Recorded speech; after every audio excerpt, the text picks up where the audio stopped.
गुरुजी मेरा प्रणाम स्वीकार करें। खुश रहिए। मेरा नाम डॉक्टर पंकज शर्मा है, मैं दिल्ली से आया हूँ। मेरे मन में एक क्वेश्चन है जिसका मैं आपसे जवाब चाहता हूँ।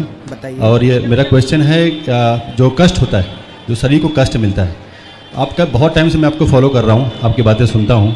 अक्सर आपने बोला है कि जो आपके पाप है या पुण्य है, इन कर्मों का जो स्थानांतरण है, आपके पिछले जन्म का इस जन्म मिलता है, इस जन्म का अगले जन्म मिलता है। यहाँ पर मैं एक कंडीशन लेता हूँ। ठीक है। कंडीशन ये है कि एक माँ है, अपने बच्चे के लिए व्रत उपवास करती है कि मेरा बच्चा आगे बढ़े, ग्रो करे। किसी न किसी कारण से बच्चा ग्रो नहीं कर पाता है। अगर हम यहाँ एक कंडीशन ये लेते हैं कि हो सकता है कि पुराने कर्म अभी वापस इस जन्म में आए हैं, अभी बच्चा आगे नहीं बढ़ पाएगा, तो माँ किस आधार पर उस बच्चे का आगे बढ़ाने के लिए उसका व्रत उपवास करे। यहीं पर हम पति की व्यवस्था लेते हैं।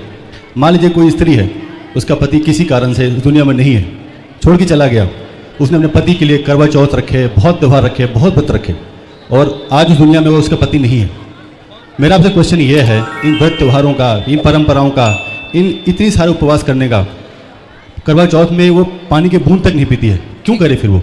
और फिर एक यहीं पे, अगर मुझे पुराने जन्मों का कष्ट ही इस जन्म में मिलना है तो जन्म भी मुझे क्यों दिया?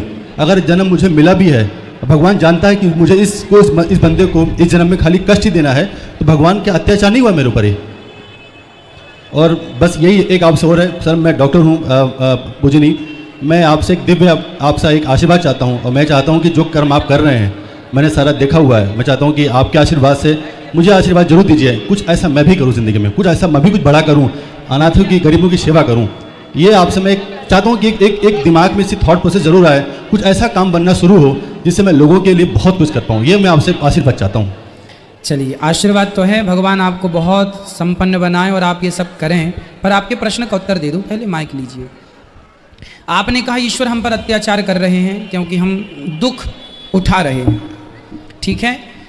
देखिए इस प्रश्न नहीं, क्वेश्चन यहाँ अधूरा हो गया, मुझे लगता है आपने सर सुना नहीं। हाँ मैं सुना हूँ। मैं कर्म खराब थे, हाँ, ये जन्म दिया मुझे जी, मुझे कष्ट ही मिलना है तो जन्म क्यों दिया? ठीक है भाई, कष्ट इसलिए भाई, कष्ट जो पाप किए हैं किसी जन्म में, उनको भोगने के लिए जन्म तो देना ही पड़ेगा विधाता को, है ना। तो आप डॉक्टर हैं तो भाई बच्चे को फोड़ा है तो उसका ऑपरेशन तो आपको करना ही पड़ेगा ना, चीरा तो लगाना ही पड़ेगा। अब बच्चा तो इस समय यही कहेगा ये डॉक्टर कितना निर्दयी है, मारना चाहता है। बच्चा रोता है ना, छोटा सा, गालियाँ भी देने लगते हैं, कुछ बच्चे रोते हैं, चिल्लाने लगते हैं, मारने लगते हैं छोटे छोटे बच्चे, तो हाथ उठाते हैं। क्यों? वो सब इसलिए करते हैं क्योंकि उन्हें ये नहीं पता कि चीरा लगाने से बेटा तुम्हें ही लाभ होना है, आराम लगेगा, थोड़ा सब्र रखो।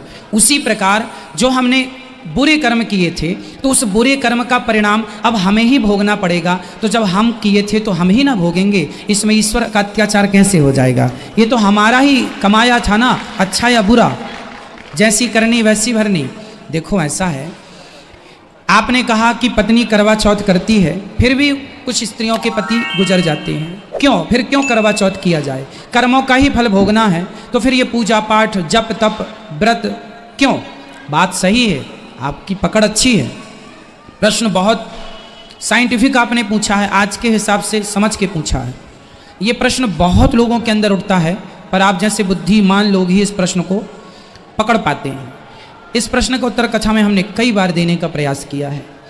बात ऐसी है कि जो आपने पिछले जन्म में किया था, यदि आपके भाग्य में वैधव्य लिखा है तो आपको वैधव्य मिलके रहेगा। जैसे कि माता कौशल्या, राम जी की माता, उनके भाग्य में भी वैधव्य लिखा था, तो राम जी की माता भी विधवा हुई थी या नहीं हुई थी? क्या उन्होंने कोई व्रत? माता कौशल्या तो इस धरती की सबसे बड़ी पतिव्रता नारी हैं, फिर भी विधवा होना पड़ा उनको। तो क्या आप पूजा पाठ कर रहे हैं तो क्या इसलिए कि आपका जीवन साथी कभी ना मरे, आपके परिवार में कोई दुर्घटना कभी ना हो? क्या मैं पूजा करता हूं तो क्या इसलिए कि मैं सदा अमर रहूं?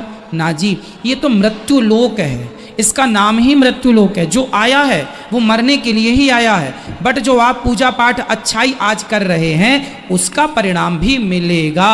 भाई पापों का भी दंड मिलना है, पुण्यों का जो कल किया था वो आज मिलेगा। कल की करनी में ये लिख दिया गया कि तुम विधवा बनोगी या तुम्हारी पत्नी मरेगी, ये कल का दंड तुम्हें आज भोगना पड़ा। आज का जो तुम करवा चौथ रखी हो या रखे हो, व्रत उपवास पूजा तीर्थ व्रत कर रहे हो, इसका जुड़ के आगे आएगा। भाई अभी मार्च में क्लोजिंग होगी तो 2022 की होगी या 2021 की होगी? बताइए आप, बताइए। पुराने साल की होती है। हाँ भाई, मार्च जो कि 2022 का मार्च है, इस मार्च में क्लोजिंग कब की होगी? 2021 की। 2022 की 2023 में जाके होगी। उसी प्रकार पुराना लेखा जोखा आज मिल रहा है, आज का, आज 1 अप्रैल से जो मैंने टर्नओवर किया लेन देन, उसका हिसाब किताब मुझे 2023 में देना होगा।